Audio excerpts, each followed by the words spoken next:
I talk about starting the engine prior to the flight. Like with any other phase of flight, we want to use our checklist. We're going to start with our before starting engine checklist. So our pre-flight inspection is complete. We're finished with that. We're going to check, make sure our seat belts are on and tight. Okay. We want to make sure our fuel selector valve is on both. We have 2 tanks of fuel. We can turn them on either side or off. We want to make sure that that is up and on, so that's on both tanks. All right. We make sure that our avionics power and our electrical system is all off. We don't want to start the engine with any electrical power on so that we don't overload any of our radios. So we're going to make sure that our avionics power switch is off and that all our electrical, except for this beacon, is on. We leave this beacon on to indicate to anyone on the ramp that we're starting our engine. Okay. All right, we want to test our brakes. The brakes are on the rudder pedals down about your feet. And their brake pedals are actuated by pushing your toes.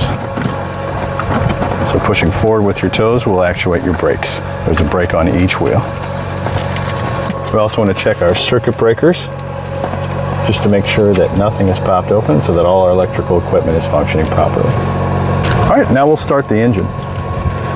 We're going to make sure our mixture is rich. This controls the amount of fuel going to the engine. So we're going to make sure that's full forward or rich so we have the most fuel going to the engine. Next thing we want to make sure is our carburetor heat is cold. So this plunger should be in for our carburetor heat. Okay. The master switch will come on. That's this red switch over on this side. So this puts electrical to the aircraft. Next thing we're going to do is prime. We're going to take this plunger, pull it out, and what we're doing is atomizing fuel directly into the engine cylinders, into 2 of the cylinders. This will aid in getting the engine started. Close that and lock it. Give it a tug to make sure that it is locked. Okay. Now we're going to put the ignition key into the ignition. We're going to hold the brakes. We're going to keep our eyes outside.